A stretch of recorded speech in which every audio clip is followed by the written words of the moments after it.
पानी पीने से हुई मौत। जी हाँ, सही सुना आपने। पानी दुनिया की सबसे हेल्दी चीज़। डॉक्टर्स कहते हैं पानी पियो, माँ कहती है पानी पियो, सोशल मीडिया कहता है पानी पियो। 2007 में एक 28 साल की 3 बच्चों की माँ ने यही किया। 3 घंटे में इतना पानी पी गई कि वो मर गई। और ये कोई फिल्मी कहानी नहीं है, ये एक real documented court proven case है। और आज मैं आपको बताऊंगी न सिर्फ ये क्यों हुआ, बल्कि उसके अंदर एग्जैक्टली क्या हुआ, सेल लेवल पे ब्रेन के अंदर, स्टेप बाय स्टेप। कंडीशन का नाम है हाइपोनाट्रीमिया। और इस वीडियो के एंड में आपको एक एग्जैक्ट फार्मूला भी मिलेगा जो आपके वेट के हिसाब से बताएगा आपके लिए रोज़ एग्जैक्टली कितना पानी सही है। दोस्तों, 12 जनवरी 2007 में कैलिफोर्निया, अमेरिका में एक रेडियो स्टेशन KDND चैनल 107.9 ने एक कंपटीशन रखा जिसका नाम था hold your wee for Wii. मतलब जो सबसे ज़्यादा पानी पिए बिना वॉशरूम गए उसे मिलेगा निंटेंडो का गेमिंग कंसोल, जो उस वक्त का सबसे पॉपुलर गिफ्ट था। कंपटीशन में 18 लोगों ने पार्टिसिपेट किया और इसमें जेनिफर स्ट्रेंज भी शामिल थी। 28 साल की जेनिफर 3 बच्चों की माँ थी। वो चाहती थी कि इस कंपटीशन को जीत के वो अपने बड़े बेटे को एक अच्छा सा गिफ्ट दे सके। जेनिफर ने लगभग 2 गैलन यानी करीब 7.5 लीटर पानी पी। कॉन्टेस्ट के बाद उसने अपने सुपरवाइजर को कॉल किया और कहा, मेरे सर में बहुत तेज दर्द हो रहा है, और ये कहकर रोने लगी। ये जेनिफर के जिंदगी का आखिरी कॉल था। जेनिफर स्ट्रेंज अपने घर पहुंची और वहां मर गई। सैक्रामेंटो काउंटी कोर्ट का ऑफिशियल वर्डिक्ट आया, reason of death acute water intoxification. Court ने रेडियो स्टेशन को दोषी माना और $16.5 मिलियन की मॉनिटरी जजमेंट दी। रेडियो स्टेशन के 10 एम्प्लॉयज़ को फायर करने का और स्टेशन पर क्रिमिनल चार्जेस की भी जांच करने का ऑर्डर दिया। एक सेहतमंद और जवान माँ सिर्फ 3 घंटे में, और वो भी सिर्फ पानी पीकर मर गई। लेकिन क्यों? पानी तो हेल्दी होता है ना। इसके लिए हमें समझना होगा उसकी बॉडी के अंदर एग्जैक्टली क्या हुआ। और इसके लिए शुरू करते हैं पहले एक बेसिक साइंस से। हमारे खून में सोडियम होना बहुत ज़रूरी है। सोडियम यानी नमक का एक एलिमेंट इंसान के शरीर में बहुत इंपॉर्टेंट काम करता है। वो हमारे सेल्स के अंदर और बाहर के पानी का बैलेंस कंट्रोल करता है, बिल्कुल एक सिक्योरिटी गार्ड की तरह। वो डिसाइड करता है कितना पानी सेल के अंदर जाएगा और कितना बाहर रहेगा। नॉर्मली खून में सोडियम का लेवल 135 से 145 मिली इक्विवेलेंट्स पर लीटर के बीच होता है। लेकिन जब ये 135 से नीचे आ जाए तो उस कंडीशन को हाइपोनाट्रीमिया कहते हैं। हाइपोनाट्रीमिया दुनिया की सबसे कॉमन इलेक्ट्रोलाइट डिसऑर्डर है। हॉस्पिटल में एडमिट 20 से 35% पेशेंट्स में ये कंडीशन होता है। मतलब हर 3-4 पेशेंट्स में से एक का सोडियम लेवल डिस्टर्ब्ड मिलेगा। एक सिंपल एग्जाम्पल, मानो आपके पानी के ग्लास में 1 चम्मच नमक घुला है तो बैलेंस सही है। अब उस ग्लास में बहुत सारा पानी डाल दो, नमक उतना ही रहेगा लेकिन इतना डाइल्यूट हो जाएगा कि काम करना बंद कर दे। यही होता है खून में जब हम बहुत ज़्यादा पानी पीते हैं। आप सोच रहे होंगे किडनी तो एक्स्ट्रा पानी बाहर निकालती है ना। हाँ, लेकिन किडनी की भी एक स्पीड होती है और यही असली प्रॉब्लम है। एक हेल्दी किडनी 1 घंटे में मैक्सिमम 0.8 से 1 लीटर पानी बाहर निकाल सकती है। जेनिफर ने 3 घंटे में 7.5 लीटर पानी पिया, यानी हर घंटे 2.5 लीटर पानी। किडनी निकाल सकती थी सिर्फ 1 लीटर प्रति आवर, लेकिन बाकी 1.5 लीटर पानी हर घंटे उसके खून में घुलता ही चला गया। सोडियम तेजी से डाइल्यूट हुआ और ब्रेन क्राइसिस में आ गया। आइए समझते हैं कि एग्जैक्टली क्या हुआ सेल लेवल पे, ब्रेन के अंदर, स्टेप बाय स्टेप। और मैं गारंटी देती हूँ इसके बाद आप पूरी जिंदगी ये नहीं भूलेंगे। पहले एक बेसिक साइंस याद करें, ऑस्मोसिस। मानो 2 कमरे हैं, बीच में एक पतली सी झाली है जो सिर्फ पानी को आने देती है, बड़ी चीज़ें नहीं। एक कमरे में ज़्यादा नमक घुला है, दूसरे में कम। पानी क्या करेगा? वो हमेशा उस तरफ जाएगा जहाँ नमक ज़्यादा है, ताकि दोनों तरफ बैलेंस हो जाए। यही ऑस्मोसिस है, पानी का ऐसा नेचुरल नियम जो कोई नहीं रोक सकता। हमारे ब्रेन सेल्स के साथ भी यही होता है। जब हम बहुत ज़्यादा पानी पीते हैं, खून में सोडियम कम हो जाता है। ब्रेन सेल्स के अंदर भी सोडियम होता है, तो ब्रेन में भी ऑस्मोसिस का नियम चलता है।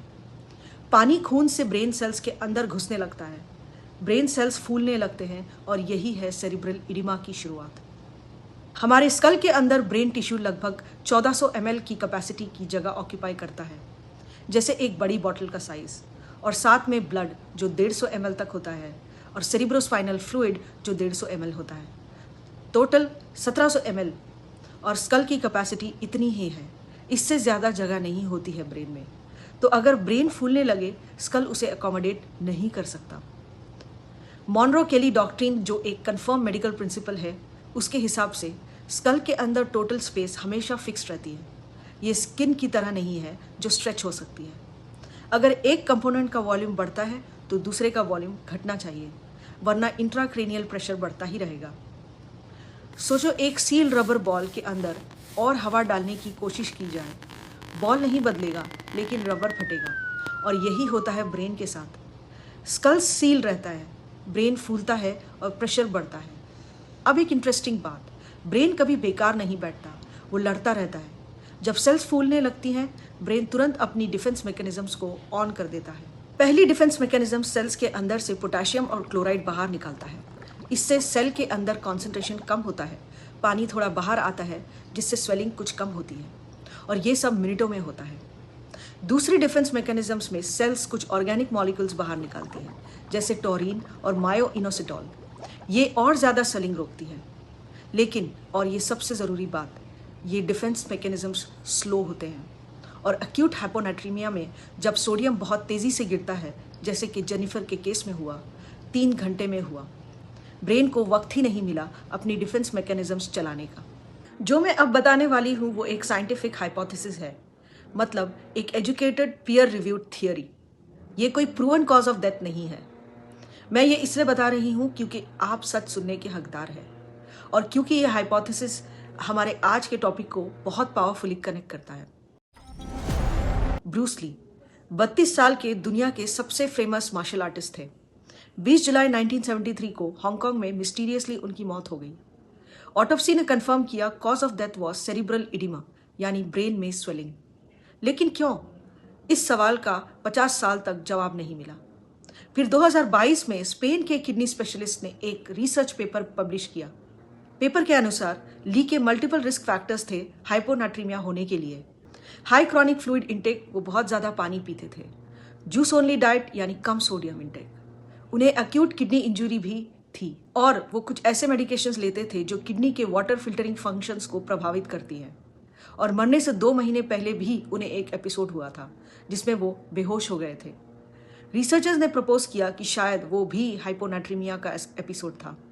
पेपर का conclusion, we propose that kidneys inability to excrete excess water killed Bruce Lee. ये प्रूवन नहीं है, पेपर खुद ये ओपनली लिखता है, लेकिन ये इसलिए इम्पॉर्टेंट है क्योंकि ये दिखाता है कि हाइपोनाट्रीमिया एक ऐसे इंसान में भी हो सकता है जो दुनिया का सबसे फिट आदमी माना जाता था। और आयरॉनिकली ब्रूस ली का एक फेमस कोट था, बी वाटर माई फ्रेंड। और रिसर्चर्स का कहना है बहुत ज़्यादा पानी शायद उन्हीं को ले गया। तो सिम्टम्स को कैसे पहचानें? ये कंडीशन धीरे धीरे या फिर अचानक आ सकती है। सिम्टम्स होते हैं, जेनिफर ने भी फील किया था, लेकिन तब भी किसी ने सीरियसली नहीं लिया। माइल्ड हाइपोनाट्रीमिया सिम्टम्स कुछ इस तरह है। सर दर्द जो बिल्कुल नहीं जाता, जेनिफर का पहला सिम्टम यही था। उल्टी जैसी फीलिंग यानी नोजिया, बहुत ज़्यादा थकान और वीकनेस, और पैर में क्रैम्प्स। सीवियर सिम्टम्स अगर हो तो तुरंत हॉस्पिटल जाए। सिम्टम्स कुछ इस तरह: कन्फ्यूजन, इंसान को पता नहीं क्या हो रहा है। सीजर्स यानी झटका आना, बेहोशी और कोमा। सोडियम लेवल अगर 125 मिली इक्विवेलेंट्स प्रति लीटर से कम हो तो सीवियर सिम्टम्स की शुरुआत हो सकती है, और अगर 120 मिली इक्विवेलेंट्स प्रति लीटर से नीचे हो जाए तो जानलेवा इमरजेंसी सिचुएशन हो सकती है। सीवियर एक्यूट हाइपोनाट्रीमिया से ब्रेन हर्निएशन यानी ब्रेन स्टेम दब सकता है, जिससे डेथ हो सकती है अगर इलाज ना हुआ तो। अब सबसे इंपॉर्टेंट सवाल, तो मैं एग्जैक्टली कितना पानी पीऊँ? पहले एक मिथ तोड़े, 8 ग्लास पानी रोज। ये पॉपुलर रूल कहाँ से आया? कोई सॉलिड साइंटिफिक बेसिस नहीं है इसके पीछे। 8 ग्लासेस हर रोज का कोई स्ट्रॉन्ग एविडेंस नहीं है। हर इंसान की ज़रूरत अलग होती है। इंस्टीट्यूट ऑफ मेडिसिन यानी नेशनल एकेडमीज ऑफ साइंस की रिकमेंडेशन है पुरुषों के लिए 3.7 लीटर्स और महिलाओं के लिए 2.7 लीटर्स प्रतिदिन। लेकिन ये टोटल फ्लूइड्स हैं, चाय, दाल, फ्रूट, सब्जी, जूस, ये सब मिलाकर। प्लेन पानी की एक्चुअल ज़रूरत इससे काफ़ी कम होती है। तो सही फॉर्मूला क्या है? डॉक्टर्स एक simple evidence based method use करते हैं। आपका पर्सनल वाटर फॉर्मूला कुछ इस तरह है जो आप स्क्रीन पर देख सकते हैं। अगर जिम जाते हैं या एक्सरसाइज करते हैं तो 500 ml इसमें ऐड कर दीजिए। गर्मी का मौसम है तो और 500 ml और। बीमार है या बुखार है तो डॉक्टर से पूछें। और सबसे आसान और साइंटिफिक टेस्ट जो डॉक्टर्स भी सजेस्ट करते हैं, यूरिन कलर टेस्ट। अगर यूरिन का कलर हल्का पीला या पेल येलो है तो आप परफेक्टली हाइड्रेटेड हैं। गहरा पीला या डार्क येलो है तो आप थोड़ा और पानी पियो। और अगर बिल्कुल ट्रांसपेरेंट है या साफ रंग है तो रुक जाइए, पानी ज्यादा हो रहा है। सबसे बेस्ट एविडेंस बेस्ड एडवाइस जो मैं खुद फॉलो करती हूँ, प्यास लगे तब पानी पियो। हेल्दी बॉडी खुद सिग्नल देता है। अगर ये वीडियो आपको हेल्पफुल लगा तो प्लीज़ लाइक करें और शेयर करें, खासकर उन्हें जो रोज़ 4-5 लीटर पानी हेल्दी रहने के नाम पर पीते हैं। कमेंट में ये ज़रूर बताएं। अपना वेट डालो, फॉर्मूला लगाओ और बताओ आपके लिए कितना पानी निकला। तब तक समझदारी से पियो और अपने घर वालों का ख्याल रखो। Thank you. जय हिंद।